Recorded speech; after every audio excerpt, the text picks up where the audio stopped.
Good day everyone! For this video, we will be presenting our 5 titles.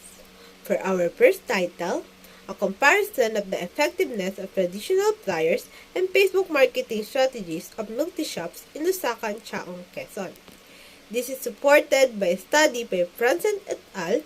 2016 stating that social media advertising provides an efficient and accessible method, allowing outreach to a wider audience at a lower cost compared to traditional media strategies. This study is practical and convenient. It will involve a few multi-shops in Lusacan where short surveys will be given to customers and shop owners. Only basic questionnaires and a simple review of sales data, if available, are required, making it suitable for a school-based research setting. The study also requires no budget for the reason all printing materials for the surveys and papers will be provided by one of the researchers.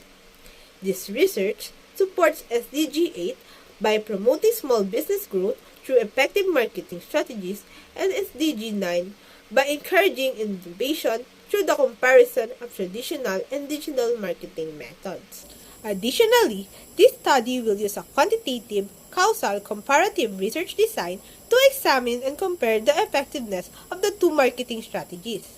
Lastly, for the data gathering method, data will be collected through structured survey questionnaires distributed to customers and multi-shop owners. Customers will identify which method influenced them to buy, while owner will share insights on marketing outcomes of the marketing strategies that they have used. Sales data may also be reviewed if accessible. So, let's move on to the next one entitled The Relationship Between the Financial Literacy Scores of Grade 12 students and Their Monthly Saving Habits. This study is supported by Mad et al. 2024, who stated that enhancing financial literacy among youth can help improve their saving habits. For the practicality, the research will be done using a printed questionnaire. Grade 12 students from the same school will be the participants, which makes the data collection process convenient and easy. The research will not require any funding. Printing of surveys and research papers will cost 0 pesos as this will be provided by one of the researchers. Also, this study supports 2 sustainable development goals.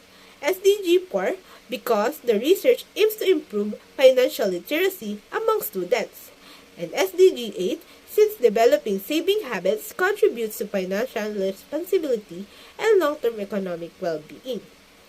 On the research design, the study will use a quantitative correlational research design. This design will help explain the relationship between the financial literacy of grade 12 students and their monthly saving habits. Lastly, the data will be collected through a structured survey with 2 parts. The first part, a financial literacy assessment, which includes a short quiz on budgeting, saving, and interest.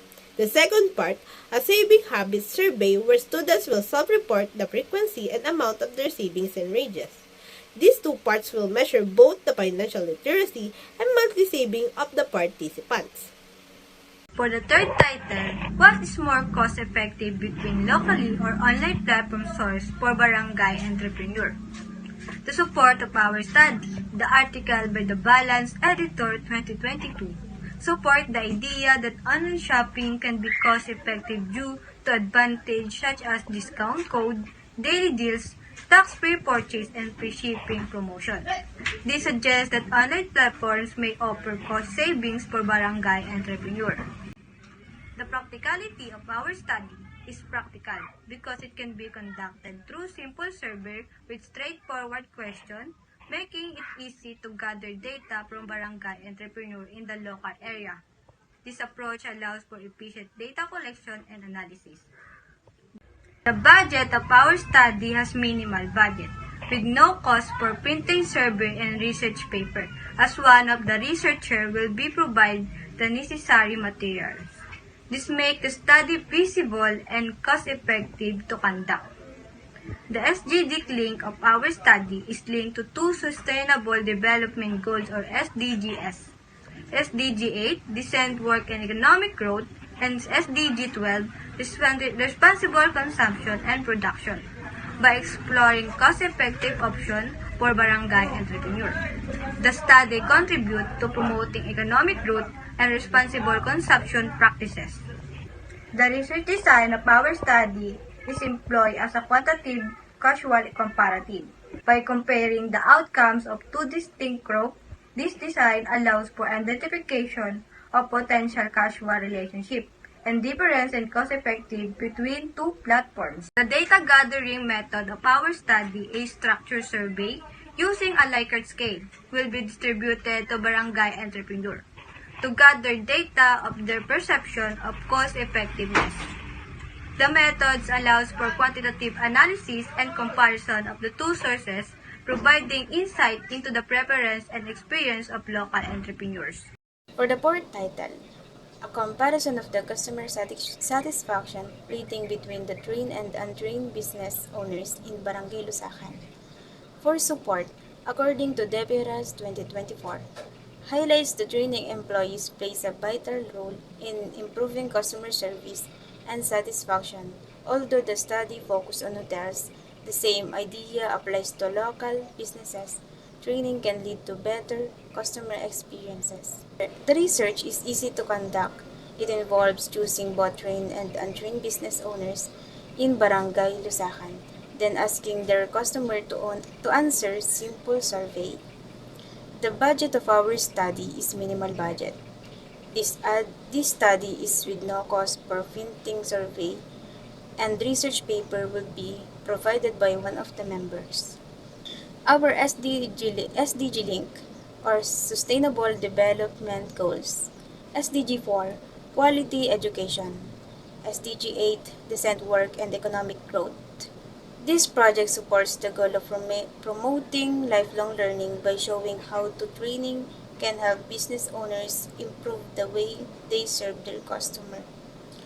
By encouraging better customer service through training, the study supports the growth of small businesses and contributes to local development. For research design, the study will use a quantitative causal comparative method by using numerical data from survey to compare customer satisfaction between the two groups, which is trained versus untrained business owners. From gathered data, the researchers will create a survey with a Likert scale where customers rate their experience. Customers will evaluate important areas like how well the business communicate, the quality of products and services, and their overall satisfaction between trained and untrained owners. For the Situation 5, the relationship between grade 12 ABM students' knowledge of pricing strategies and their perceived business confidence level in stimulation activities. For our support, Arianto's 2025 study showed the program enhanced student grasp of pricing's importance in business and boosted their skills in analyzing and setting competitive prices. Furthermore, it successfully encouraged students to devise entrepreneurial ventures strategically, better preparing them to confidently face market challenges.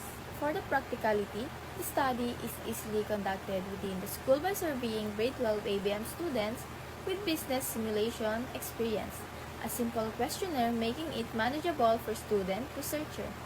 For the budget, survey and research paper printing costs are covered by one of the researcher. For our SDG, we have quality education aligned with SDG 4, gives students the expertise needed to succeed. This involves understanding pricing strategies, which demand analytical skills, market knowledge, and risk evaluation, all gained through quality teaching and practical experience.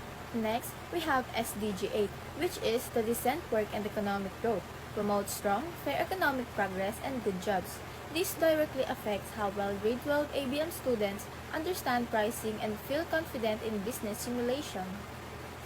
For our research design, we use quantitative correlational research design because this approach measures the strength and direction of the relationship between these two factors without changing anything in the learning environment. For our data gathering method, we will use a Likert scale to find out how well ABM students understand pricing and how confident they feel making business decisions. Students will rate their agreement with different statements, giving us clear measurable data.